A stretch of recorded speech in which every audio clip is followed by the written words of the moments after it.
everybody needs to execute better. Everybody has more pressure on them to do their job and not make mistakes. It feels like you're on pins and needles. More on the line, more pressure. Things are going to only intensify in this round to get to Homestead. Pressure mounting. We're all racing for a championship every lap of every race in the chase. Welcome to Avondale, Arizona, as we get ready for Sprint Cup Series qualifying, Valley of the Sun. Set the field for Sunday's race, the penultimate race in the 2015 chase for the title. This mile racetrack, the setting for today's qualifying. It has been a sunny day, which it normally is in the Phoenix, Arizona area. 8 drivers with a shot at the title as we come into this cut race, the elimination race. Jeff Gordon already advancing into the championship 4 with his win in round 3. But who will join him? Only 3 other drivers will have a shot at the championship after Sunday's race. And there are 4 now below the cut line, 3 in a must-win situation. Hello, everyone. Rick Allen alongside Jeff Burton and Steve Letarte high atop the press box here at Phoenix International Raceway. And when you come to Phoenix with only 1 race to go before we decide our championship 4, very important to have a good starting position here. Well, I think so. We see how close the points are when we looked at the grid. It's exceptionally close among those 4, 5 top guys. But if somebody wins, if Logano wins, if Keselowski wins, it even gets even tighter because that pushes where only 2 guys will get in on points. So starting position is very, very important. Without a doubt, when you think that our best scenario is Kyle Busch, who's plus 11 points. 11 points is only 11 positions. And we've seen how crazy the restarts here can be. Come off turn 2, down that very creative backstretch, guys can shoot the middle, end up 3, maybe even 4 wide going into turn 3. So how you avoid that? You qualify well, you run up front, you keep your track position. A good pit pick will help you with that. And really, it's all about momentum. That starts here today. A good run of qualifying could take at least a little pressure off for the rest of the weekend. There's a great possibility that both Penske drivers won't advance. They are in a must-win situation. What about the pressure for all 7 of these drivers coming into this last cut race of the chase? Well, I'd say it's really high. I mean, I just have there's no way you can escape that pressure. I mean, there's, several drivers that just have to win. There's no doubt about it. They know what their mission is. They have to go make it happen. But it's difficult to win these races. It's not like we can just say, well, we got to win and then go do it. It's very difficult. And then you have a group of drivers that can't afford to make a mistake. And so each one of them has to manage the race differently. But it all starts today. Everything starts today. And you have to have that momentum. You don't want to be coming from behind needing points on a Sunday. Well, and I think the pressure's different throughout the chase because when I look at the chase grid, I look at Kyle Busch, Kevin Harvick, Martin Truex, Edwards, all with the opportunity to points their way in. I think there's actually more pressure on those 4. They have to go out and have a good run, or they'll leave here thinking about the opportunity lost. But you go farther down the chase, you see Keselowski, Kurt Busch, Joey Logano. They're basically in must-wins. I don't think the pressure's this high because from here, they feel like they maybe are already eliminated. The only thing they could do at Phoenix is somehow gain a transfer spot. They could be more aggressive. I think in the end, that actually might be an advantage. Limited opportunities for some of those in the round of 8. Joey Logano, must-win situation for that Penske driver. We'll talk to some drivers before they get in their cars when we come back.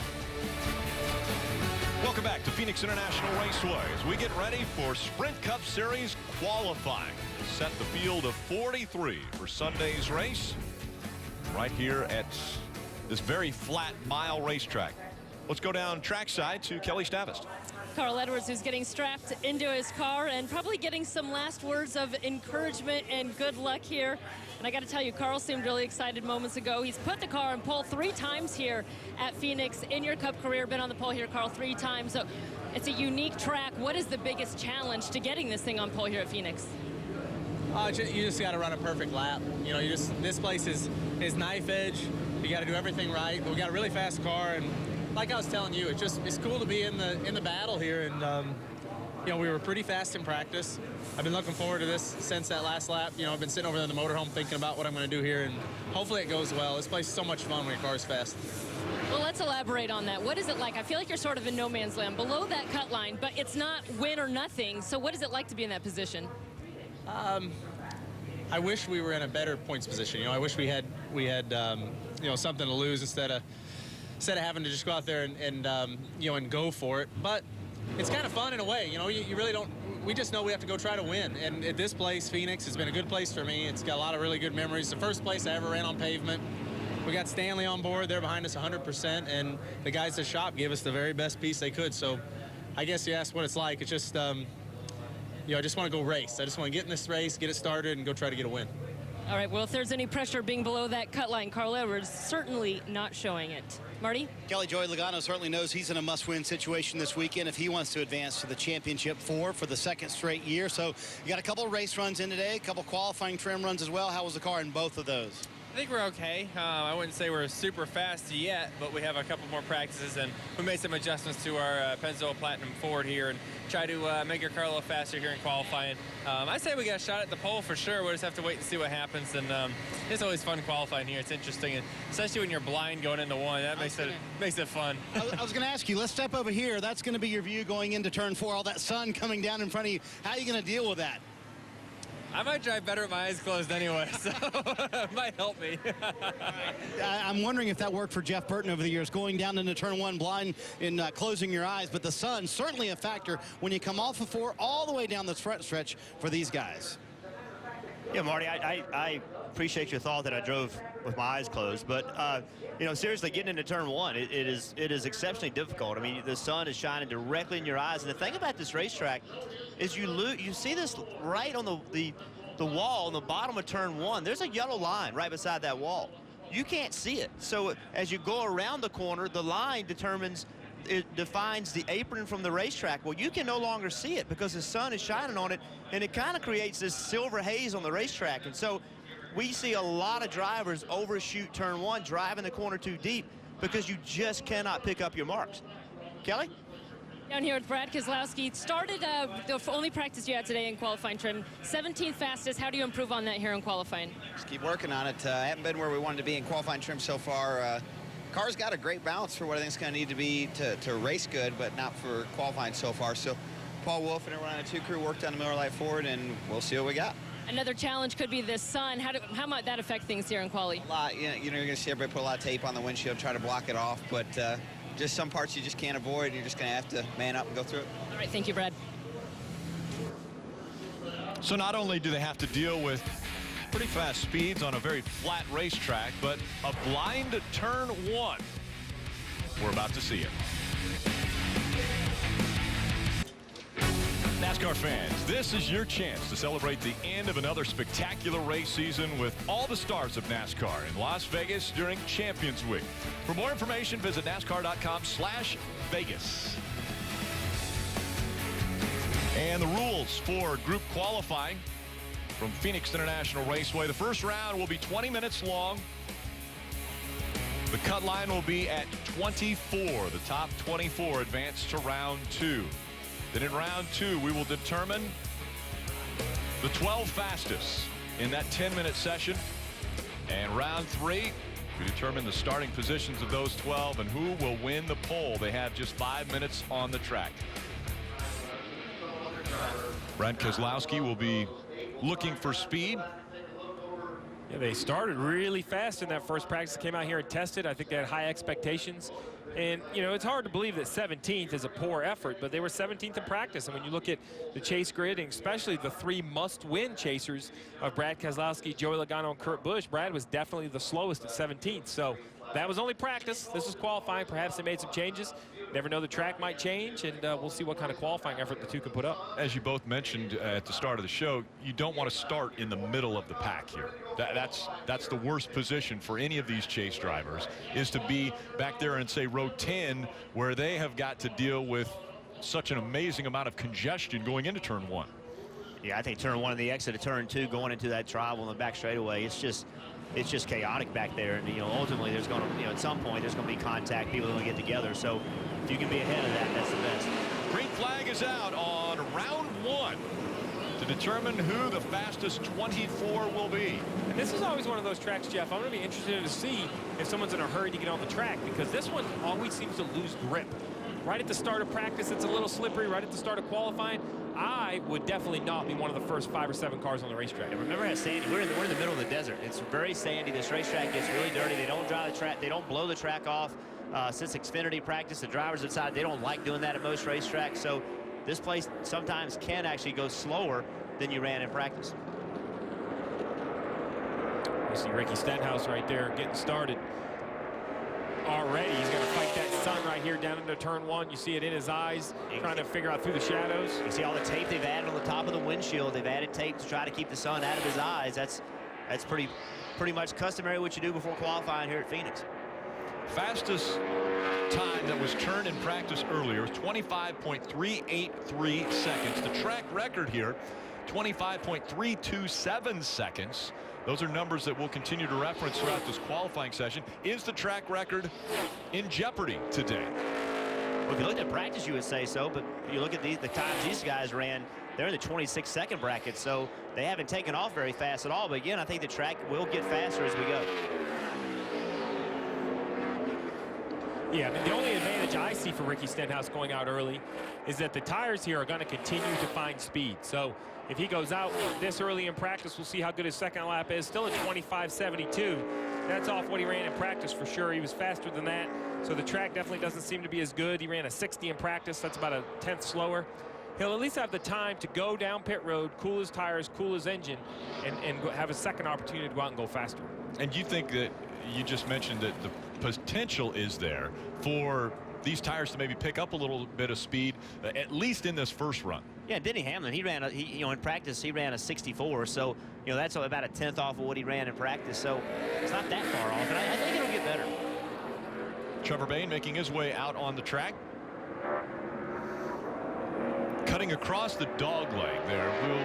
How much will we see that during the race? Well, we're going to see restarts. a lot during the race, but that's actually the blend line here at Phoenix. So when you leave pit road, you stay on the flat until the middle of the back straightaway. The apron line, the yellow line, goes from a solid yellow line to a dotted yellow line. And as you see that halfway down the left-hand side, that is basically where these cars are supposed to blend off pit road. So Trevor Bayne is on the clock. Let's go to Marty. Well, Rick, earlier Steve and I were talking about how you're going to manage tires during this qualifying session, Steve, and it's a tough job on the crew chiefs, and I've talked to several of them, and what happens is, as you guys mentioned, the tires will actually pick up speed, but at a certain point they start to fall off, and that sweet spot is about 15 laps. You want to be under 15 laps total run, but until then you'll gain speed. Brian Keselowski hoping to gain a little bit of speed as we ride on board with him. So Steve, as a crew chief, how do you manage those tires in this qualifying session? And you got to be ready for round 3 as well, don't you? Well, the hope is that you have a good enough first or second lap in this first round that you don't have to keep running. That's the best way to manage it. We see Brad Keselowski currently in the green, but only about 300ths in the green. I'm not sure if that's going to be confident enough to make the top 24. One part of the strategy about going out, you may believe you're going to have to run twice anyway. So if you feel like you may have to run twice anyway because you're going to go faster your second time, go ahead and go out early.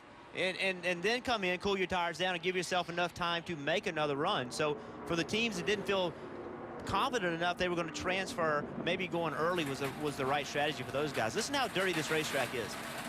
That's the own car. That is how dirty this racetrack gets. You heard all that debris flying up and hitting the car.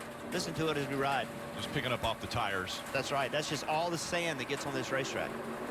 So Brad Keselowski closest to what he was able to run in the first practice. He ran a 25.672 here in qualifying, 25.66 in practice, so about 100th of a second slower than what he ran in practice, but he's the closest to what we saw in the first practice. 98, Ryan Preece on track. He ran a 26.49 in practice. He'll have to pick that up. He was 40th quickest in practice earlier. You see no rush from a lot of teams want to get on the racetrack. They're just letting these guys blow the dirt off the racetrack. It's going to continue to cool down as the sun sets. It's going to continue to get cooler. Track 10 comes down. Typically that means a faster speed. So they're just going to wait as long as they can. Yeah, and the other unique thing is you see the shade as it creeps back down the front stretch is the way the suites are positioned to turn 1. As the sun sets, the line from sun to dark actually, instead of being on the entry to turn 1, gets closer to the start-finish line. And while you never want to be blinded by the sunlight, off from turn 4 and down the straightaway is a great place to have it before you ever get to turn 1. It gives you the opportunity to kind of get figured back out before you get into turn 1. You're going to see right here, still sun at the start-finish line, but you see the shades getting closer and closer to the start-finish line, making that entry to turn 1 a little bit more bearable. Very few takers going out on the track early in this session. Again, they have 20 minutes. And of course, the danger in that is if you wait too long, you don't give yourself a chance to run that second time. And so if you don't have a good lap, then that could put yourself in jeopardy of not having enough chance to get out again and improve your time. Yeah, and you see cars go out, but not a lot of the cars that were fastest in practice. I mean, look at them lined up. You got the 4, the 18, 41, all cars that think 48 of Jimmy Johnson. Paint scheme got me there, the white paint scheme. I didn't recognize him. You got Jeff Gordon in the 24. All these teams are playing the chess game. When do you go? And these cars right here, all the way back in turn 1, they're 25, 15 to 20 cars deep on pit road. Saw that 26. That's J.J. Yaley in line. J.J. is from right here in Phoenix, Arizona. So home track for J.J. Only 2 drivers. Alex Bowman, the other from the state of Arizona. Tony Stewart. Tony was 23rd quickest in practice earlier. Tony Stewart's 11th quickest in his qualifying run on his first lap, as we see Austin Dillon also out on track. Dillon running in the green compared to Brad Keselowski. Tony Stewart 0.2 of a second off of what Brad has posted. As we close in on the cut line, once we get to 24. That's a good lap for Austin Dillon right there. A 60. He ran a 61 in practice, so he's the first car I've seen really go out and find, I mean, not really a little more speed, but at least back up exactly what he ran in practice. Did pick up a 100th, a little bit better. Mike Lynette in the 46, also on track. Harvick was in the green for just a little while.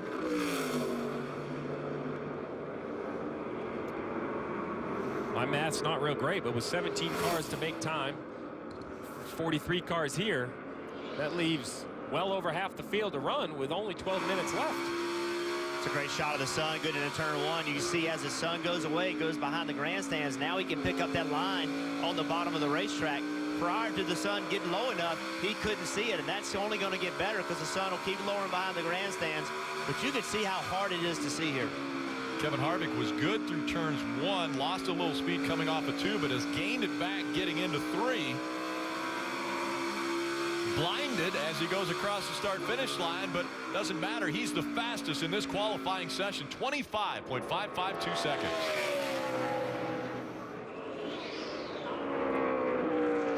Kurt Busch is just finishing his first lap right here. That puts him 8th. Eric Jones filling in for Matt Kenseth, also on the track. Kurt Busch has a good lap going. Remember, Harvick just put up the fastest lap. Oh, it's going the wrong way in the middle of 3 and 4. We'll be able to pick up the gas and make it back. He will. It's tracking the right way for sure. That's a different way to run 3 and 4. Easy in, real hard exit. It's going to be a great lap. Kurt Busch goes to the fastest lap, 25.445. P1 right now at a 44. That was a perfect example of the variety of ways to get around 3 and 4. He rolls down into 3 a little easier than Kevin Harvick. That's why the timer went into the red. But then you heard him, Jeff, pick up the gas hard and once. Didn't have to play with the throttle at all and really got the tracker going in the right direction. Yeah, 3 and 4 is such a long corner. It takes, you know, it just seems like you're in that corner forever. It's very flat. So the guy that can get in the throttle wide open the soonest, he's going to carry so much speed on corner exit and down the front straightaway. Typically, that's an advantage. Now, racing, I will tell you that you can gain a lot of time on people driving into turn 3 hard. Jimmy Johnson was, yeah, fastest in practice, Rick. He's 7th on his first lap. First lap, a 25.688. Again, the mark that everyone's shooting for now. Kurt Busch just posted at 25.445 as Kurt's younger brother Kyle is on the clock. How about Jimmy Johnson? He ran 7th quickest and he shut it down. We talked about, you heard Marty Snyder talk about tire management. Well, here's the 48 already going into tire management mode. Runs 1 lap and shuts the car off. Here, Kyle Busch, he's got to be out of the throttle compared to the other guys he's ridden along with.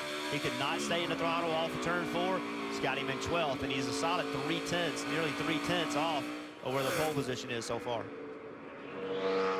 Jeff Burton, you've had incredible success at flat tracks. New Hampshire, just 7 degrees of banking, but not much difference here in turns 3 and 4.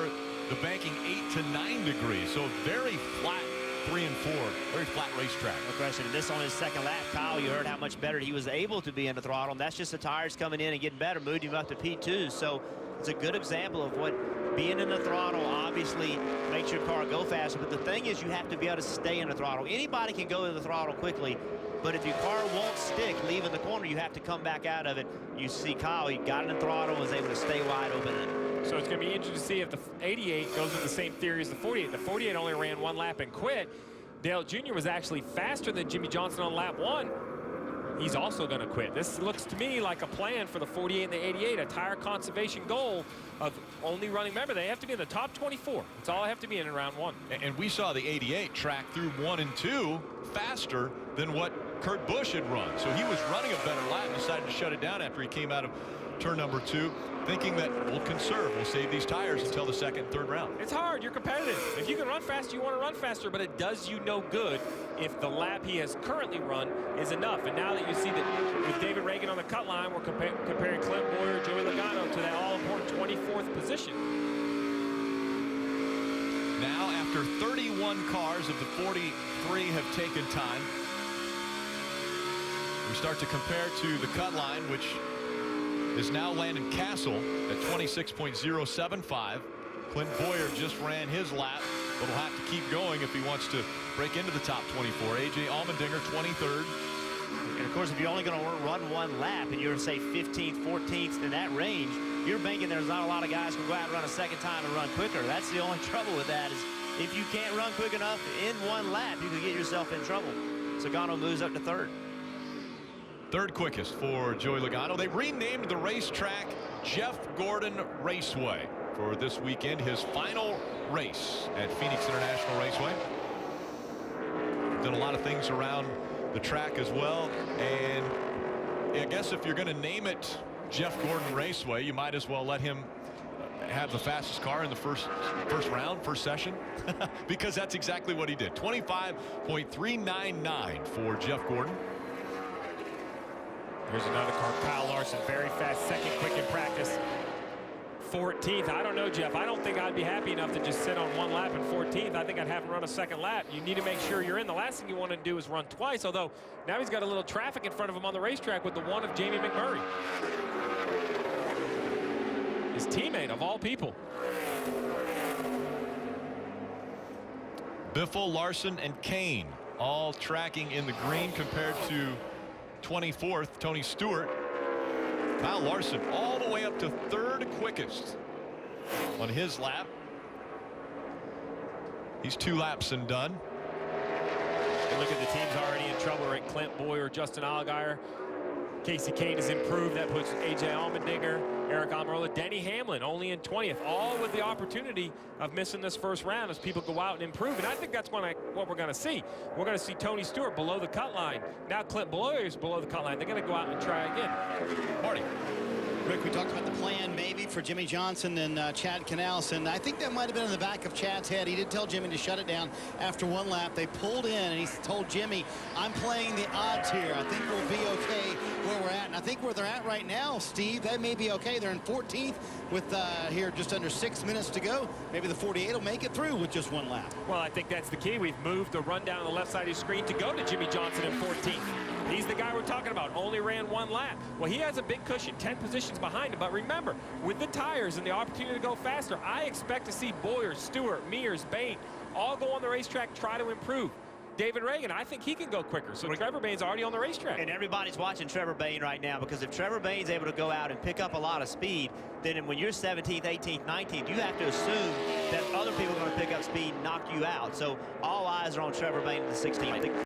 The shadows already making their way almost to the start-finish line. So as the sun sets behind the suites in 1 and 2, and we keep our eye on Trevor Bain and potentially increasing that speed on this run.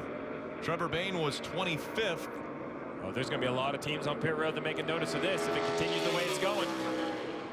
Bain picks it up to 24th. Not a big gain. And he didn't pick it up enough to knock down Truex, Newman, Hamlin. So that's a big difference. Danny Hamlin's on the racetrack. He's decided he's got to go again. If not, he'll get bumped. Yeah, I mean, that says a lot about what we think these tires are going to do. Denny Hamlin in 19th is on the racetrack trying to improve already. Denny Hamlin was in the 16 that were Chase drivers fighting for a championship. He was eliminated in the earlier rounds. Yeah, that's a pickup that's going to get some attention. Yes, that's right. Big pickup for Denny Hamlin. Goes all the way to second quickest. So now if you're in 20th and Newman, Almirola 21st, McMurray in 22nd, McMurray's going to have to run again. You know he's going to run. So, well, I think he's going to run. So pressure's on now. Can you sit and wait?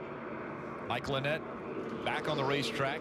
He's already run 4 laps. Well, because you each got to remember is while the timer says 4 minutes, these teams are doing their best work on the second lap of time, which means you have to leave pit road, come around, take 25, 30 seconds to take the green, run another 25 seconds to take the next start-finish line. Now you're 50 seconds in. So if you want to run again and think you're going to improve, you need to leave with probably a minute or just over a minute to get 2 time laps in. Tony Stewart back out and ready. So this is the key. Tony Stewart getting ready to roll again. Casey Mears on the racetrack. They're 27th, 28th. They knock themselves up, move themselves up. Again, the pressure's applied, and other people, that's going to force the hand of other people. Tony Stewart rolling. Stewart's fastest lap, 25.948. As you see, Mears is almost better, improving right here on his first time lap. You would assume if he gets a good first time lap, carries that momentum, he'll have a chance, although it's tracking into the green this lap alone in 3 and 4. Got really high coming out of turn 4, was able to stay in the throttle, though. It's going to move him up to 18th. What does he do? Does he run 1 lap or 2? Now Mears is ahead of Menard, Truex Jr., Ryan Newman, Almirola, Jamie McMurray, and Allmendinger now on the cut line. Tony Stewart back on the track. We'll see how he does right now, tracking 0.3 of a second off of what Allmendinger has run.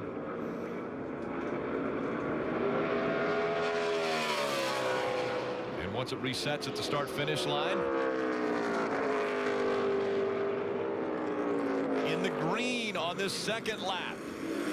And there's a whole wave of cars in front of Tony Stewart in 3 and 4 coming to the green. You have the 51 of Justin Allgaier, the 55 of David Reagan out here. Oh, way up high for Tony Stewart. He'll have to get out of the gas. He was running in the green, but he has to abort the lap. And that's Phoenix. That's how on edge the grip is down there in the middle of 3 and 4. Now Tony has to be careful not to be in somebody's way down here. It gets really narrow in the entry to 1. Sam Lawrence Jr. in 30th. He's tracking above the cut line right now, as is Almirola. Who you mentioned, he's 22nd, but he knows he needs to run again.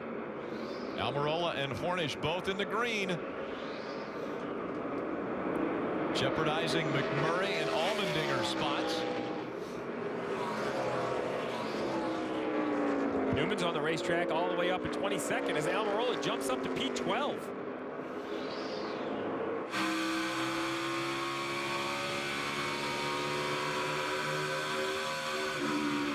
Listen to Newman as he goes through the middle of 3 and 4. As soon as he gets in the throttle. It's in the throttle right here. It's wide open by now. Coming up to that 1 minute mark, Steve, that you had mentioned. You need to be off pit road if you're going to improve your time. We see some cars on the racetrack. Boyer's out there trying to improve. Newman and his team can shut it down right now. They're going to run the second lap, but they could have shut it down. They would have been safe. Yep, they shut it down now. Newman, Boyer, Allmendinger back out on the track because he wants to make sure if somebody goes out and betters his time that he can also better the time of who's ever in 24th. And I'm really surprised not to see Jamie McMurray's team on the racetrack. If Allmendinger improves and Boyer improves, then McMurray can be on the outside looking in, although Boyer's quit. So now I think it's just Allmendinger, which puts McMurray on the cut line. McMurray now to the cut line. And Trevor Bain's back on the racetrack to try to improve. He's coming up to speed in 3 and 4. 16 seconds. So he'll only get 1 lap. The 6 will have to do this in 1 lap. We've yet to see somebody be able to get to speed in 1 lap. But his whole effort of qualifying is on the line. He doesn't have a choice. The only hope he has, though, Jeff, is his tires are going to be as warm as has ever been.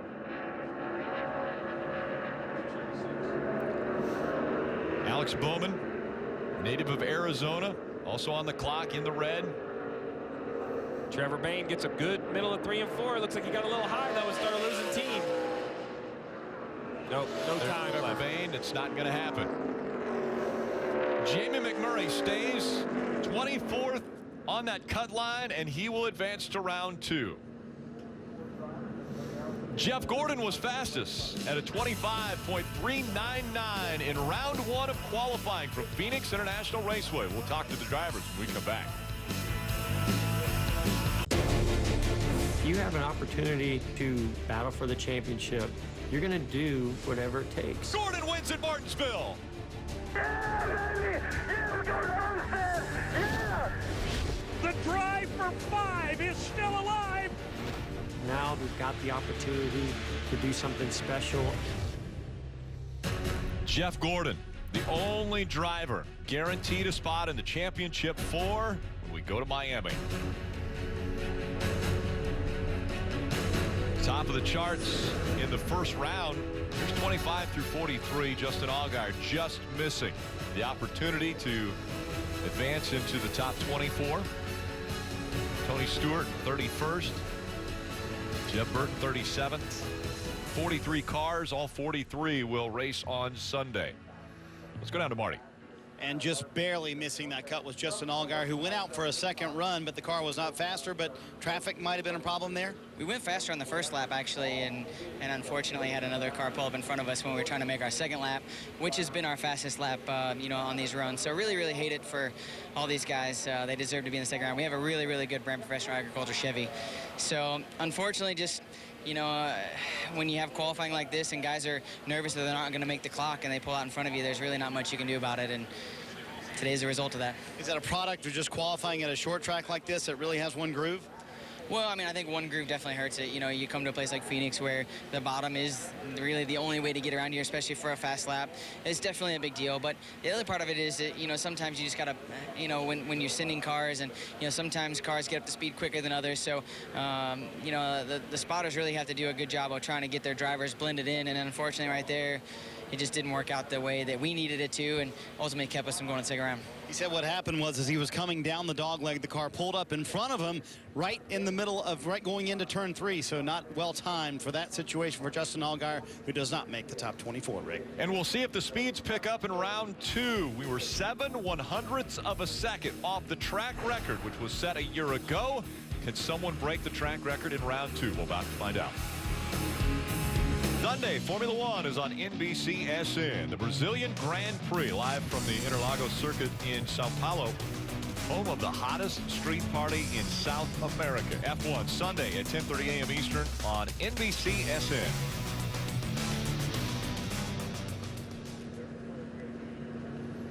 And the 41 had this to say about the sun just moments ago. Turn 1 is tough to judge. Had my super handy dandy visor. Still it's tough to judge. See that as the cars came in there, but shade would cover you, and then all of a sudden the sun would hit the windshield. Well, the good news is that for the time being, the sun looks like it's gone down behind the stands. The question is, it gets to a point where it gets low enough it actually peaks out between the top of the stands and the suites. Yeah. This one is 10 minutes, this session. 10 minutes, 24 cars, all trying to be the fastest 12. First one out is going to be Eric Jones driving the 20. Well, we watched Eric Jones go out. We've seen the one of Jamie McMurray entering 3 and 4. Stenhouse and Greg Biffle, both Roush Fenway cars moved into qualifying 2. It's good, step in the right direction. As we mentioned, this is a team that's looking for more speed, or really a company that's looking for more speed. While Trevor Bayne wasn't able to get through, the 16 and the 17 were. Ricky Stenhouse. Looks good. He rolls the middle. Looks like he came off turn 1 well. Rolls the middle 3 and 4 well. See what the speed is. Lap 1, he's going to run 2 laps. Already better than his lap in Q1. He was ran 25.72. He runs a little quicker. McMurray, though, with a 49. That's a great lap for Jamie McMurray. Now, these early cars, they can't afford to run 1 lap. Even if they ran a 49 where you think that's a good lap, you have no idea what a good lap is. So McMurray has to run 2. And Although he ran one. Did you say that he quits? I told you. Eric Jones tracking in the green. Ricky Stenhouse Jr. third quickest. Coming out of 4, Eric Jones looking very good. 25.344, closing in on the track record. I think the track has definitely seemed to be finding some more speed now that the sun's set.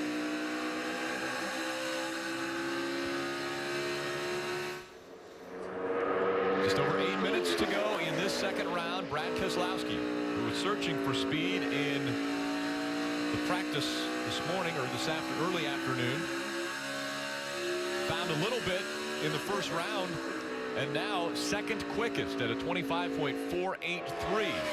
Yeah, it's definitely the fastest the twos look today. That's an improvement for them. You see Carl Edwards here on his first lap. Edwards now in the green. I'm really curious to see if this strategy for McMurray, the one car, is going to work, or only running one lap without knowing what the pace of the track is. I don't know how you can run one lap without truly understanding how fast the racetrack is. I think that's a dangerous play. Big lap for Edwards. New track record. Carl Edwards, 25.310. Jimmy Johnson just ran a 43 on his first lap. And remember that 48, Jeff, only ran one lap in round one. And he shut it down. He shut it down after one lap. I'm shocked by that with the 48. I thought for sure he would run a second lap. Impressive pace being set by quite a few early in this session. I'm with you, Jeff. I don't think McMurray's going to make it. I mean, he's 6 out of 7 right now. That's not a good sign when you look at having to make the top 12. 25.491 in the first round. 25.491 would have been 7th quickest. Harvick shut his down at a 40. Harvick third quickest. Kurt Busch on the clock, as is Kyle Busch. You know what's interesting about that Jamie McMurray, as we heard during practice, the pit reporters reported that his crew chief, Matt McCall, isn't here this weekend. He's at home. His wife's expecting a baby, so to only run one lap and shut it down, I'm wondering now who made the call. Was it in the seat? Was it the spotter? Was it the interim crew chief? Who made that decision? Kurt Busch, 25.178. A huge pickup for Kurt Busch.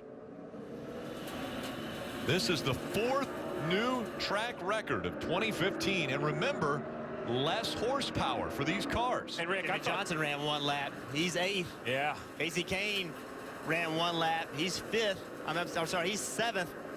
McMurray one lap, 10th. Kane's making his second lap. I just can't understand how you can only run one lap. I think Casey Kane's really happy he ran that second lap because he improved all the way up to the 4th position. I thought the track was going to pick up, but nowhere near this much.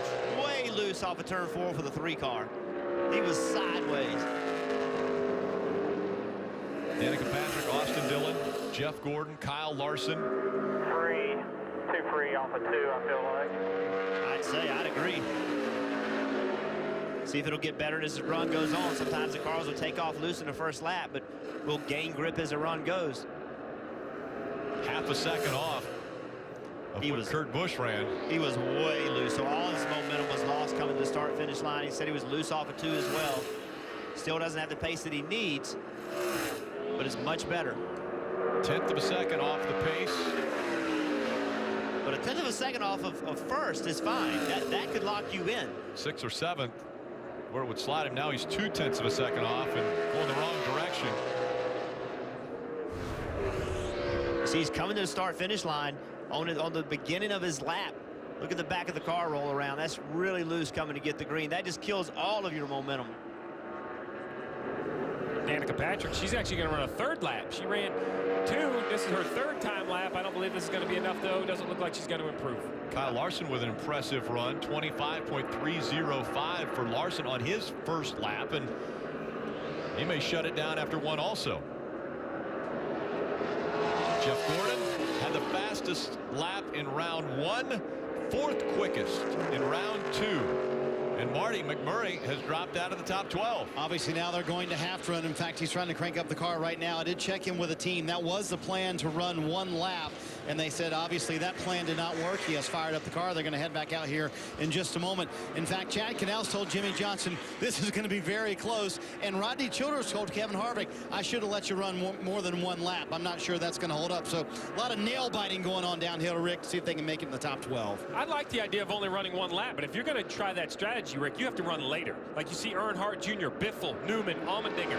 If they're going to run one lap, you wait until you see how much speed the track has, and then you'll decide how much you need to run. As early as the one ran, you had no idea where it's a 40. A 49 could have been third quick, for all we know. But it definitely didn't hold up, as we see Logano needing to run a second lap. If you did it earlier and it wasn't quick enough the first lap, then you just tell him to run again. But when you tell him to quit after one lap, you have no idea. So that strategy worked for Busch, worked for Larson, worked for Edwards, but they did it later in the session.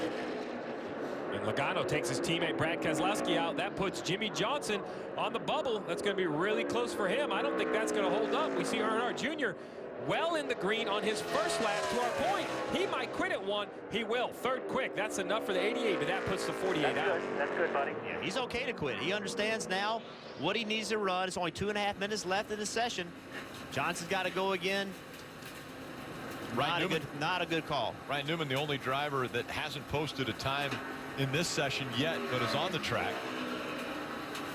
Paul Menard, Almirola, Keselowski, Biffle, Allmendinger, all trying to improve.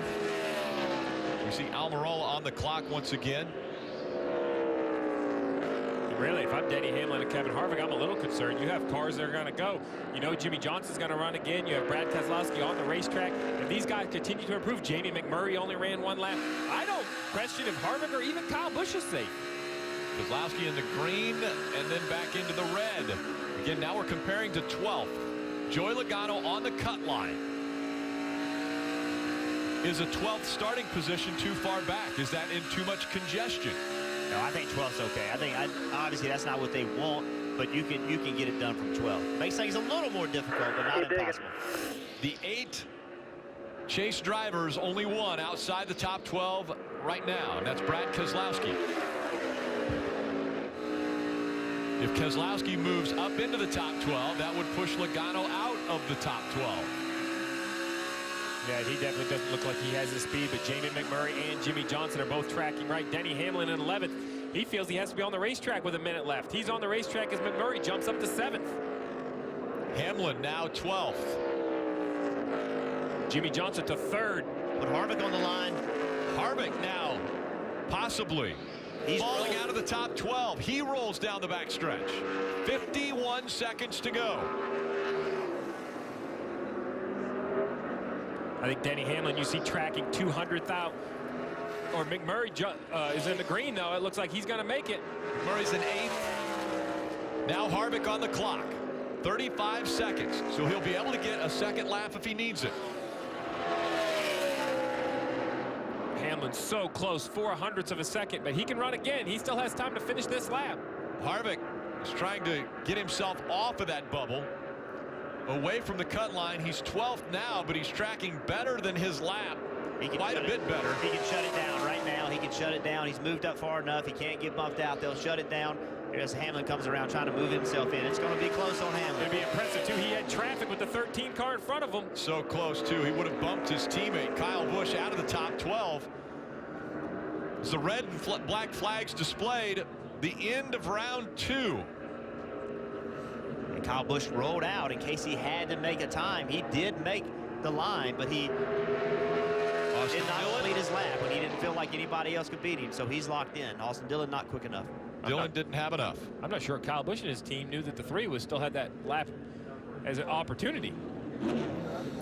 The 2 drivers that are in the chase, that are in must-win situations, did not advance into round 3. Joey Logano, Brad Keselowski on the outside of the 12, advancing into round 3. We come back, we'll hear from drivers, maybe even a disappointed one in Joey Logano. 2 rounds of qualifying complete from Phoenix International Raceway. Only one more round to go to determine who will win the pole and bring the field to the green flag on Sunday afternoon. Take a look at 13 through 24. Denny Hamlin both so close to advancing into the final round, but not close enough. And Joey Logano and his teammate Brad Keselowski, both outside the top 12. They do not advance into round 3. Let's go down to Kelly Stavist. With Joey Logano, who, as we just saw, will start 14th, just missed out on making it to round 3 of qualifying. Where did you guys come up short? In the speed department somewhere. Just, man, it's, I don't know what to say. Just wish we were a little faster. Just, we were close. I think about a 100th or so, a little over 100th would put us in the next round. But, you know, either way, we still need to find quite a bit more speed to go faster. And still a bit too free on exits. We made some progress from the first run, but, you know, track picks up, track grips up. Everyone else went a lot faster as well. And just didn't go fast enough. So we got 2 practices tomorrow. We'll work on it some more and get this thing ready to win a race later. There you go. That's the positive, Rick. They got a couple of practices to get this thing worked out. They're looking for positives, too. The last 2 races, it has been all negative. Wrecked outs at Martinsville and the tire problem at Texas. Wednesday is rivalry night on NBCSN, and this week the Capitals face the Red Wings at 7 Eastern. No, Detroit shut out Washington 1-0 on Tuesday. And Friday, November 27th, the 2015 Discover NHL Thanksgiving Showdown is on NBC. It features the Rangers and the Bruins. 41 Radio, before they go out, more strategy. Didn't drive any different from the first run. Everything just stuck better. Just feels like tires are ice cold coming to take the green. If anything, it acted tight coming to the green, so I was really going to take the first lap to ease into it. And so maybe under driving it helped not slide any tires because I really wasn't ready to pour it on yet. So that's all a good sign, I guess.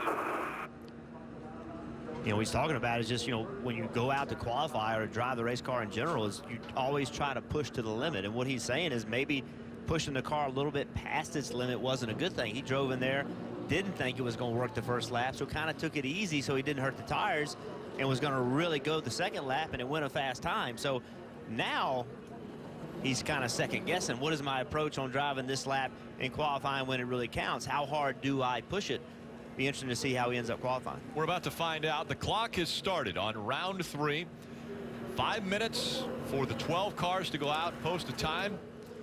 See who will win the pole and how all 12 drivers will start on Sunday. Only 2 cars making their way off of pit road. The first one was Carl Edwards. The second was Martin Truex Jr. 2 chase drivers about to take on Phoenix International Raceway.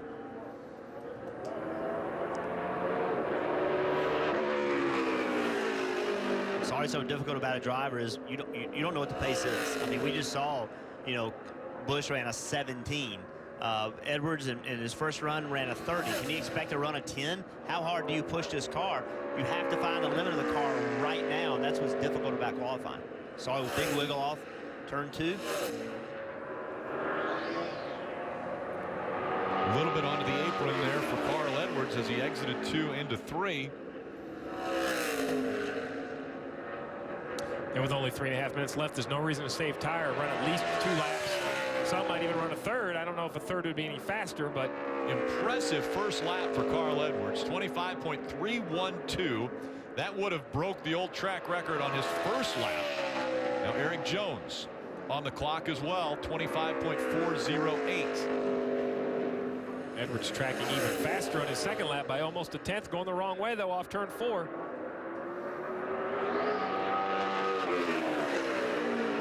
Edwards goes 25.266. That is now the mark. Eric Jones is shooting for it. Eric Jones improves on his second lap, 25.313. Carl Edwards gonna go a third. Looks like he's gonna go even faster again. He did. 2.63. Carl Edwards 3 laps, and the third lap was the fastest. Martin Truex Jr. moves up to second. His first lap, 25.3. Fastest first lap we've seen. Kurt Busch to P1 at a 23. On his first lap, 25.233 for Kurt Busch. And tracking even faster, tracking a 10th to the good. It's going to be down in the low teens. Jimmy Johnson, 25.147. Kurt Busch, 25.196.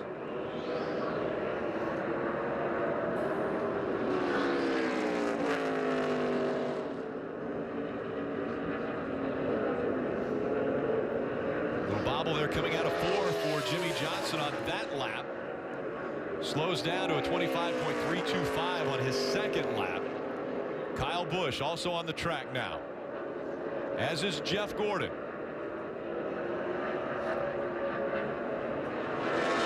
Kevin Harvick with 7 wins. The slowest of the drivers that have taken 2 laps, 25.340. Jimmy Johnson trying to improve upon his lap. Doesn't do it on his 3rd lap. He is still fastest at a 25.147. Kyle Busch at a turn 4. 0.2 of a second off of what Jimmy Johnson has posted. McMurray 8th quickest on his first lap. Dale Earnhardt Jr. He now is 8th quickest. Gordon for another lap. He's 9th quickest.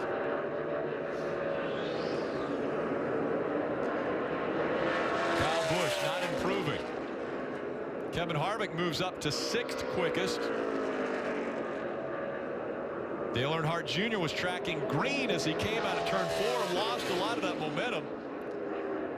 Kyle Larson, the only driver not to take time yet. Jr. still up to 3rd, a good run. Even though he lost some speed off turn 4, still all the way up to 3rd. Larson's first lap, 25.397. He's in the green through 1 and 2. He's going to have a really smooth 3 and 4. We've seen a lot of cars lose time to Jimmy Johnson. Lost that speed exiting 2. And losing more speed as he comes out of 4.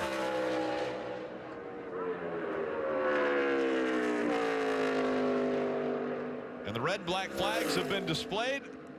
That session over. Jimmy Johnson wins the pole at Phoenix. His last pole came 58 races ago, back in Charlotte, 2014. Jimmy Johnson, a 6-time champion. As far as poles go, they haven't been able to find the speed this year at all. First one of 2015 for Jimmy Johnson. Coming on the heels of a win. I mean, Jimmy Johnson and his team we haven't talked much about them because they were, got eliminated fairly early in the chase, but this time of year they're showing everybody we shouldn't have forgot about them, and they're trying to make a statement late in the year. Well, that's just it. This time of year, this is Jimmy Johnson's time of year. Unfortunately, in this new chase format, it doesn't matter if you can't move through rounds as far as the championship's concerned, but it matters to this team about reminding everyone how they won all those races and how they won all those championships. And there's a lot of race teams. I can think of 7 or maybe 4 race teams that are pulling for Jimmy Johnson to win if they can't win. Jimmy Johnson and Kurt Busch making up the front row. It's the 6th front row start this season for Kurt Busch. Jimmy Johnson coming off that momentum of the win from a week ago at Texas. A dramatic late race pass on Brad Keselowski to steal the win away after Keselowski had dominated so many laps there. And now it's Jimmy Johnson in the spotlight. Marty? Let's grab Jimmy Johnson. I think a win and a pole, this is what they call a roll, isn't it, Jimmy Johnson? Yeah, it is. We didn't have the summer that we wanted, but these guys have been working so hard on the 48 team and at Hendrick Motorsports. So very happy to see our progress and the direction things are going. It's been a little bit everywhere, and we keep doing that. We're going to close this season out just like we want to and get ready for 2016. Are you shocked? First pole of the season coming at Phoenix, next to last race of the year? Yeah, especially the new Phoenix. The old Phoenix was great for me. This new Phoenix has been a lot harder on myself, but just a big shout out to everybody at Lowe's, Hendrick Motorsports, Chevrolet, and I certainly want to send my thoughts and prayers across the pond to everybody in France. And I'm sure playing that spoiler role is fun too, like you did last week. Yeah, there's nothing better. If you can't be in it, may as well go out there and spoil it. So Jimmy Johnson would love to spoil someone else's chase. He wins the pole here at Phoenix, Rick. Yeah, great run for Jimmy Johnson. It's his 3rd pole at Phoenix, but as he mentioned, under the new configuration, he's starting to figure it out. We'll hear from more drivers when we come back. Welcome back to Phoenix International Raceway. Qualifying just concluding, as Jimmy Johnson mentioned, after winning the pole. The tragedy taking place in France. All of us at NBC Sports thinking of those in France as well as that tragedy continues.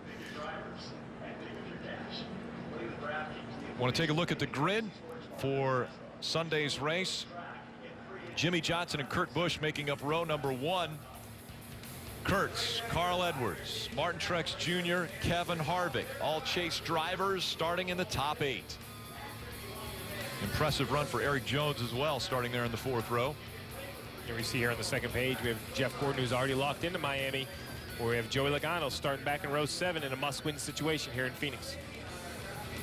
Kyle Busch also coming in points-wise in a good position, but we found out that points may not matter. Mechanical issues and a win could knock drivers out, as Brad Keselowski will start further back in the field in row 9. Justin Allgaier had mentioned, thought he had a good car in the 51. He'll start back in row 13. Jeb Burton, Cole Witt back in 19. And at the back of the grid, Ryan Preece, Ryan Ellis, and Timmy Hill rounding out the field of 43. And just moments ago, Kelly Stavis caught up with Martin Truex Jr. Martin Truex Jr. will start 5th in Sunday's race, but you are kind of sweating it out there, almost in it, even advanced to round 2. How much did you guys have to adjust about this qualifying? Well, we adjusted quite a bit, but you know, the thing was, we knew we were going to be off that first run, just because our car, for whatever reason, was really bad on stickers. It was like that in practice, and then after that, the second and the third run, it was really good. So it was close. It was a nail biter. Cole was, monitoring the times, and he said we were going to be all right. So I had confidence in him, and I was pretty calm throughout the whole thing. But all in all, a great job by the guys, good adjustments, and 5th is a really good starting spot for us here. We'll get a good pit stall, and I feel like our car raced better than it qualifies. We've struggled here qualifying for whatever reason the last few times, and we've raced really well. So looking forward to tomorrow and getting ready for Sunday. I was going to ask you about that. We've only had the one practice session, but where's your confidence level when you get this thing in race trim of keeping that relative speed? Higher than 5th. We tested here a month or so ago. It was definitely hotter and slicker, but our car was really good, and it was really fast against some good cars that were here. So we're looking forward to that. Solid start to the weekend for Martin Truex. Well, Kurt Busch barely second, just missing the pole. So when it happens like that, is it like, hey, man, we got a great car? Is it like, oh, I wish I had a little bit more where I could have picked it up on the track? We always want to go and get the pole. It's a feather in the team's hat to wear all weekend. But for us to be outside pole with the Haas Automation Chevy, it means a lot of all the hard work that's gone into the car, and the car showed a lot of speed and race trim as well. So really pleased with the effort that Tony Gibson and all the Aero guys, they put into the car. I'm like, Aero? Really? We're at a mile racetrack. But everything matters. Everything adds up, and I'm thankful to have Stewart Haas Racing to have this last weekend. We got to win to get in. Yeah, I know you mentioned earlier this week this is your last chance qualifier. You guys know you need to win to be able to make it to Homestead. So the car's good in race trim. What's the confidence level like for Sunday afternoon? We made a few race runs, and that last race run, 5 laps, were all very good. And I'm like, we just need 312 of these, and we'll drive into victory lane with our Chevy. Kurt Busch barely misses a pole, but he'll start second on Sunday afternoon, guys. Kurt Busch knowing what he has to do if he wants to advance to Miami and be a part of the championship 4. Join Jeff Gordon with an opportunity to win the title. We'll hear from more drivers when we come back. Sunday Sprint Cup Series playoff coverage continues at 2 p.m. Eastern on NBC for the Quicken Loans Race for Heroes 500. And tomorrow, the Xfinity Series DAV 200 honoring America's veterans. Coverage at 3:30 p.m. on NBC SN. Guys, what are we expecting as far as Sunday's race for these Cup drivers? Well, Phoenix is it's a 1 mile racetrack, but it drives much more like a short track. So I would expect to see short track type action. And we have several drivers in the field that have to win, so they're going to be pushing the issue. I'd expect to see some gambling and some very, very aggressive driving. We've raced 34 races to get to race 35. It's one more race before Miami. It's the cut race. We have Jeff Gordon feeling great about it. We have a few cars right on the edge with points, but we have 3 teams here in a must-win situation. On a track where tires don't fall off, pit strategy can be creative. I think there's a lot of opportunity for guys to get creative and try to get track position. The question is, can their driver, can their car keep the track position if they get it? And if one of those must-win drivers does win, he knocks out one of the guys that was racing for points. Kelly. Kyle Busch, not one of those drivers in a must-win situation. He's second on the chase grid. We'll start the race from the 10th position. Kyle, what can you do from there? What do you need to do you think, on Sunday? Well, we need to be better than 10th. You know, I'm not so sure that 10th is going to get it done for us, but the M&M's Crispy Camry, we unloaded really good. A lot better than we had here in the past. I feel like as a company we unloaded better, and that's thanks to Matt Kenseth and the 20 team for coming out here and giving us a good test. So we'll work on it all day tomorrow. We definitely got to be smart about it, make some really good changes to the car, and get it to where I need it in order to run probably 7th or better. I think that'll probably get it done. You know, if the 4 wins, that puts us in a must-race situation with the 78 or the 19, you know, depending on how that kind of goes in order to be able to be the guy to transfer through. But we'd love to win it. First and foremost, you know, this M&M's Crispy team, they deserve that, and we'll work as hard as we need to tomorrow to try to get that done for Sunday. And you've won here before. However, you did not race here in the spring. Is there any bit of that learning curve getting back in the car here at Phoenix, such a challenging track? A little bit, you know. I mean, just fine-tuning everything and getting back into the rhythm of the Cup car and all that. You know, that Xfinity car over there definitely helped me be able to get all that going. I feel like we qualified better than maybe we should have. It's about the same as where we were in practice, but overall, you know, we need and we feel like we can be better than 10th. Thank you, Kyle. Rick, you know what's funny? Kyle says if the 4 wins. He doesn't mention the other 6 cars. I think that's the perfect example. That interview right there is the perfect example of how the entire garage looks at Phoenix when it comes to Kevin Harvick. Let's look at this racetrack and break down the different parts of this track a little deeper as far as the different areas that you've got to deal with. Well, we'll start with the strangest part of the racetrack, the dogleg. When they reconfigured this dogleg, they put a lot of banking in it. They changed the angle. You can see a lot of action. Look at Danica Patrick on the very bottom of the racetrack.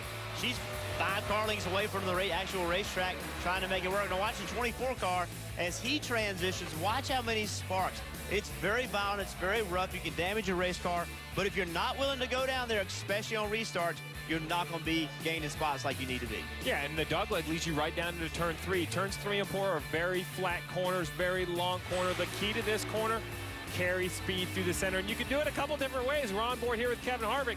He does it great either way. Here he is on the outside of Joey Logano carrying speed. If the outside's not available, he'll run basically halfway onto the apron to get below Brad Keselowski. So there are at least 2, if not 3 ways to get through flat 3 and 4. And take a look at the pit road curves as it curves into turn number 1. Very unique pit road here. Yeah, it's very difficult. You can see the front straightaway. The pit road's relatively wide, not a big problem there, but as you transition into turn 1, now you have this big radius turn right at the end of pit road. It makes visibility very difficult. Look, as we ride on board this car, you cannot see more than 4 or 5 pit stalls in front of you. So a lot of times a car will pull out and really put you in a compromising position. So it's very difficult pitting in this corner. Now let's go to Marty. And Rick, pit road also very long. As you guys saw, it starts at the exit of turn 4, comes all the way down the front stretch, and then that curve you guys were just talking about right back there. And this is the pit stall that Jimmy Johnson and Chad Knaus will no doubt select, pit stall number 1. Now, while it's not as big of an advantage as maybe a track like Martinsville, it's still an advantage. They, in essence, have their own lane coming out. And check this out, only 15 feet. That's easy. 15 feet, you drop the clutch, you pass the line right here. Jimmy Johnson will win a lot of races off pit road on Sunday. Kelly? Standing by with Jeff Gordon, who will start the race here at Jeff Gordon Raceway from the 11th spot on Sunday. You gotta love that. You're already through, obviously, to the championship race. So what is this race about for you?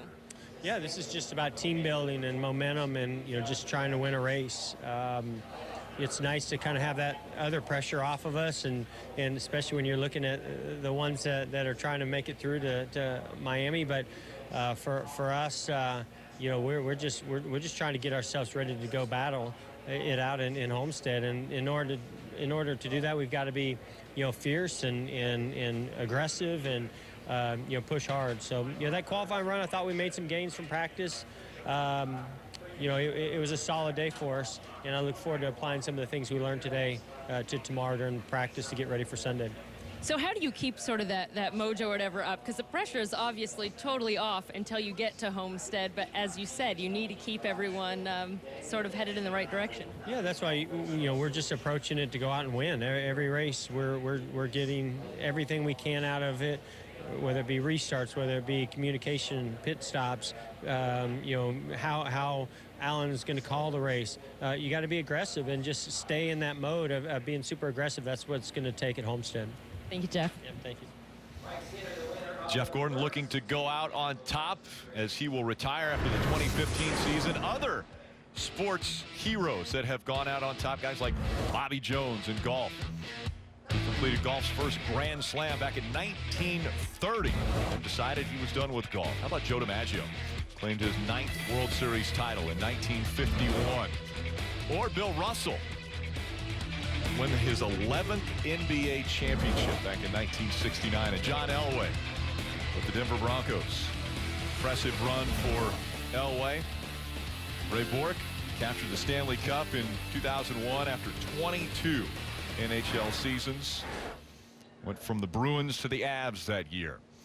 And Jeff Gordon trying to add his name to the list of greats that go out on top.